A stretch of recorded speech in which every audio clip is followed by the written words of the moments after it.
కదా, పోలీసుల నిర్లక్ష్యం వల్ల ఇది జరిగింది కాబట్టి సిఐని సస్పెండ్ చేస్తున్నామని. అంటే సిఐని సస్పెండ్ చేస్తే చేసిన తప్పు ఒప్పైపోతుందా? దీనికి డీజీపీ బాధ్యత వహించరా? ఎస్పీ బాధ్యత వహించరా? ముఖ్యంగా ఈ రాష్ట్ర ప్రభుత్వం బాధ్యత వహించాల్సిన అవసరం ఉందా లేదా? దీనికి నైతిక బాధ్యత వహిస్తూ ముఖ్యమంత్రి గారు, డిప్యూటీ సీఎం గారు, ముఖ్యంగా మహిళా హోంమంత్రి గారు రిజైన్ చేయాల్సిన అవసరం ఉందని మేము తెలియజేస్తూ ఉన్నాము. ఇది ముమ్మాటికి ప్రభుత్వ హత్య. 6 రోజులుగా తల్లిదండ్రులు చెప్తూ ఉన్నా వీళ్ళ మీద అనుమానం ఉంది అని తెలియజేస్తూ ఉన్నా నిర్లక్ష్యంగా బాధ్యతారాహిత్యంగా ప్రభుత్వము పోలీసులు వ్యవహరించడం వల్ల జరిగిన హత్య అనేది క్లియర్గా అర్థమవుతూ ఉంది. మరి వీళ్ళందరూ బాధ్యత వహించాల్సిన అవసరం ఉందా లేదా? అంత దారుణంగా ఈరోజు ఈ రాష్ట్రంలో మహిళల భద్రత ఉండిన పరిస్థితి. అదే ఉమ్మడి అనంతపురం జిల్లా, ఇప్పుడు సత్యసాయి జిల్లాలో తీసుకుంటే రాప్తాడు నియోజకవర్గంలో ఎంత దారుణం! 14 సంవత్సరాల బాలికని 14 మంది టీడీపీ కార్యకర్తలు 6 నెలలుగా వీడియోలు తీస్తూ అత్యాచారం చేశారంటే అసలు మనము ఒక ప్రజాస్వామ్య దేశంలో ఉన్నామా? అసలు ఇక్కడ అంబేద్కర్ గారి రాజ్యాంగం అమలవుతుందా లేదా? ప్రజలకి కనీస హక్కులు ఉన్నాయా లేదా డౌట్ వచ్చే పరిస్థితి. ఈరోజు ఈ రాష్ట్రంలో ముఖ్యంగా మహిళలకి రక్షణ అనే హక్కుని కల్పించట్లేదు ఈ ఆంధ్రప్రదేశ్ రాష్ట్రంలో కూటమి ప్రభుత్వం. ఎంత దారుణంగా అంటే ఈ 14 మంది కూడా టీడీపీ కార్యకర్తలు. ఆ టీడీపీ కార్యకర్తల్ని నిన్నటి వరకు కూడా కనీసం అరెస్ట్ చేయలేదు. నిన్న మా పార్టీ నాయకులు వచ్చి అక్కడ ఆందోళన చేస్తే అప్పుడు కొద్ది మందిని అరెస్ట్ చేయడం జరిగింది. ఏంటిది? ఎంత దారుణమైన పరిస్థితుల! ఎన్ని సంఘటనలు! ఇలాంటి ఘోరమైన సంఘటనలు వినని రోజు లేదు. ఎంత దారుణంగా మహిళల రక్షణ వీళ్ళు గాలికి వదిలేయడం ఎంతవరకు సమంజసం? దాంతో మహిళల్లో తీవ్రమైన వ్యతిరేకత ఈ ప్రభుత్వం మీద వచ్చింది. కాబట్టి మేము చేసిన ఈ రోజు కార్యక్రమానికి విపరీతమైన స్పందన ప్రభుత్వం నుంచి రావడం, ప్రజల నుంచి ముఖ్యంగా మహిళల నుంచి వచ్చి అది ఎంతగానో విజయవంతమైన విషయం మన అందరము చూసాము. అలాగే తీసుకుంటే ఎంతసేపు కూడా ఈ కూటమి ప్రభుత్వము ఎవరో తప్పులు జరిగితే ఎవరో ఒకరి మీద తోసి చేతులు దులుపుకోవడానికి ప్రయత్నిస్తుంది తప్ప నిజంగా ఇలాంటి సంఘటనలు జరిగినప్పుడు బాధ్యత వహించడం లేదు అనేది క్లియర్గా అర్థమవుతుంది.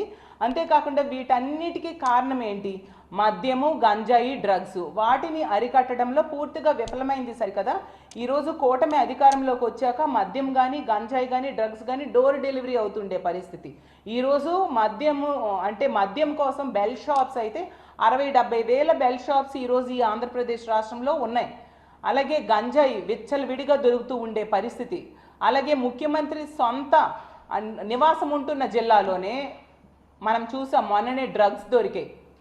ఎంత దారుణమైన పరిస్థితులు ఉన్నాయి. వీటన్నిటిని అరికట్టకపోతే ఈ అఘాయిత్యాలు ఎప్పుడు అరికట్టడం జరుగుతుంది?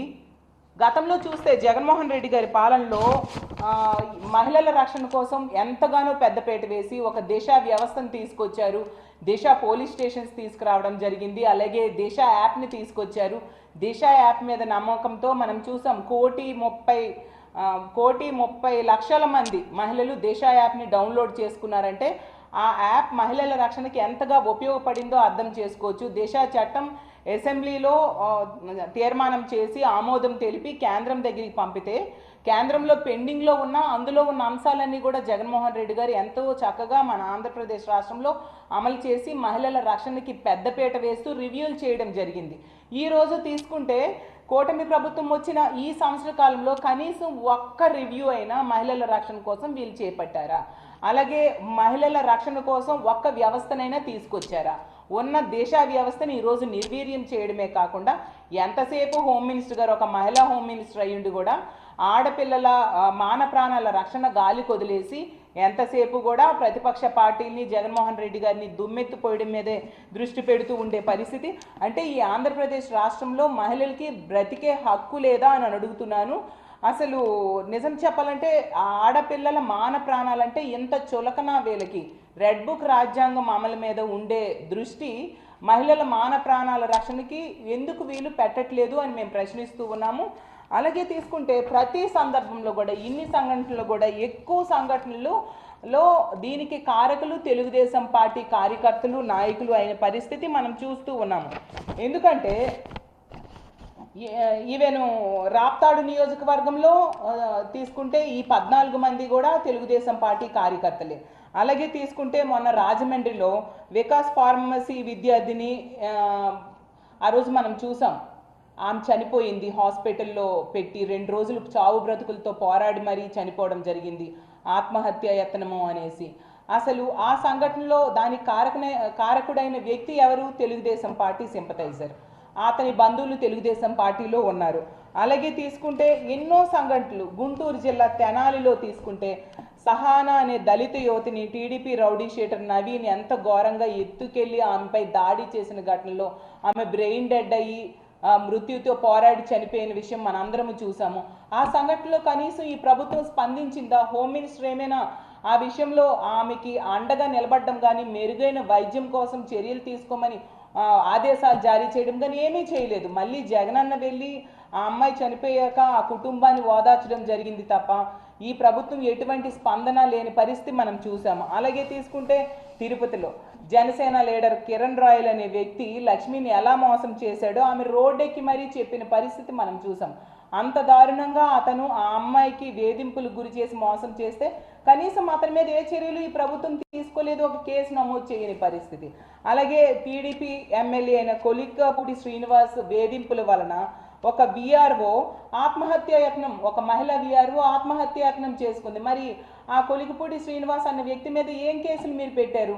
అలాగే టీడీపీ ఎమ్మెల్యే ఆదిమూలం అనే వ్యక్తి వలన ఒక మహిళ ఇబ్బందులకు గురై ఆమె ప్రెస్ మీట్ పెట్టి మరీ చెప్పింది, కానీ వీళ్ళు సెటిల్మెంట్ చేశారు తప్ప ఆదిమూలం అనే ఎమ్మెల్యే మీద ఎటువంటి చర్యలు తీసుకోలేదు, ఎటువంటి కేసు కూడా నమోదు చేయని పరిస్థితి మనం చూసాం.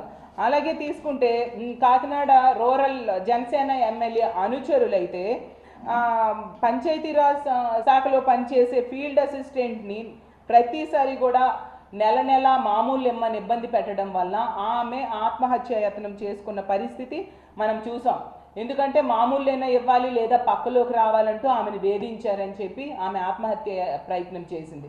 ఎంత దారుణమైన పరిస్థితులు! మరి ఆ అనుచరుల మీద ఏం కేసులు మీరు పెట్టారు? ఎటువంటి కేసులు లేని పరిస్థితి. అలాగే ముచ్చుమరి సంఘటన చూసాను, ఎంత దారుణంగా ఆ రోజు 9 ఏళ్ల బాలికని గ్యాంగ్ రేప్ చేసి మొక్కలుగా నరికేసి విసిరి పారేశారు.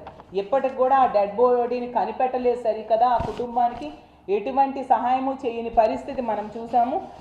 అంతేకాకుండా సాక్షాత్తు హోమ్ మినిస్టర్ గారి నివాసం ఉంటున్న విశాఖపట్నంలో నీరబ్ శర్మ అనే వ్యక్తి అయితే ఒక అమ్మాయి మీద హత్యాయత్నం చేసి పారిపోవడం జరిగింది. అంటే హోమ్ మినిస్టర్ నివాసం ఉన్న ప్రాంతంలో కూడా అమ్మాయిలకి రక్షణ లేకపోతే ఇంకా ఇంతకంటే దారుణం ఇంకేముంటుంది చెప్పండి. అలాగే హోమ్ మినిస్టర్ సొంత జిల్లా అయిన అనకాపల్లి జిల్లాలో ఆమె పక్క నియోజకవర్గమైన యలమంచిల్లో రాంబిల్లిలో తీసుకుంటే ఒక అమ్మాయిని ఆ పేరెంట్స్ కంప్లైంట్ కూడా ఇచ్చారు. ఆ సురేష్ అనే వ్యక్తి వలన ప్రాణహాని ఉంది అని కంప్లైంట్ ఇచ్చినా పోలీసులు ప్రభుత్వము నిర్లక్ష్యంగా వ్యవహరించడంతో ఆ అబ్బాయి కూడా ఆ అమ్మాయి ఇంటికి వెళ్ళి మరీ పీక కోసి చంపేయడం జరిగింది. దీనిలో కూడా ప్రభుత్వ వైఫల్యం అలాగే పోలీసుల నిర్లక్ష్యం క్లియర్గా కనిపిస్తూ ఉండే పరిస్థితి మనం చూస్తూ ఉన్నాము. అసలు నేరాల నియంత్రణలో పోలీస్ శాఖ అయినా ప్రభుత్వమైనా పూర్తిగా వైఫల్యం చెందిన పరిస్థితి మనం చూస్తూ ఉన్నాం. ఎంతసేపు కూడా రెడ్ బుక్ అంటూ రెడ్ బుక్ రాజ్యాంగం అమలు మీదే దృష్టి పెడుతూ ఉన్నారు తప్ప ఎక్కడా కూడా అంబేద్కర్ రాజ్యాంగాన్ని అమలు చేయని పరిస్థితి మనం చూస్తూ ఉన్నాము. కాబట్టి ఈరోజు అంబేద్కర్ గారికి మా పార్టీ మహిళలందరూ కూడా సాధారణ మహిళలు కూడా పెద్ద ఎత్తున తరలి వచ్చి అంబేద్కర్ గారికి వినతి పత్రం ఇవ్వడం జరిగింది. ఇలాంటి ప్రభుత్వంలో ఉన్న పెద్దల మనసు మార్చి మహిళల రక్షణ కోసం పెద్దపీట వేయాలి. అలాగే రెడ్ బుక్ రాజ్యాంగం అనే దాన్ని పక్కన పెట్టి అంబేద్కర్ రాజ్యాంగం చక్కగా అమలయ్యేట్టుగా ఈ రాష్ట్రంలో అమలయ్యేట్టుగా చేయాలి. అలాంటి బుద్ధిని ఈ ప్రభుత్వ పెద్దలకు పోలీసులకు కలిగించాలని అంబేద్కర్ గారికి విన్నవించుకుంటూ మేము ఈ పెద్ద ఎత్తున నిరసన కార్యక్రమాలు చేపట్టడం జరిగింది. విపరీతమైన స్పందన ప్రజల నుంచి వచ్చింది. ఇలాగే రానున్న రోజుల్లో కూడా ఒకవైపు ఇచ్చిన హామీలు అమలు చేయట్లేదు, ఇంకోవైపు ఏమో తీసుకుంటే మహిళలకి రక్షణ కల్పించట్లేదు. ఈ వైఫల్యాల్ని కప్పిపుచ్చుకోవడానికి డైవర్షన్ పాలిటిక్స్ చేస్తూ అక్రమ అరెస్టులు, అక్రమ కేసులు ప్రతిపక్ష నాయకుల మీద పెట్టడమే కాకుండా ఐఏఎస్ ఆఫీసర్స్ని అరెస్ట్ చేశారు, ఐపీఎస్ ఆఫీసర్స్ని అరెస్ట్ చేశారు. ఇప్పుడు కొత్తగా జర్నలిస్టులు కూడా అరెస్ట్ చేస్తూ ఉన్నారు. సంబంధం లేని కేసుల్లో ఇరికిస్తూ ఉండే పరిస్థితి. ప్రజలు దీన్ని గమనిస్తూ ఉన్నారు. రానున్న రోజుల్లో ఖచ్చితంగా ఇవే గనుక కొనసాగితే తగిన బుద్ధి చెప్పడానికి ప్రజలు సిద్ధంగా ఉన్నారని తెలియజేసుకుంటూ సెలవు తీసుకుంటున్నాను.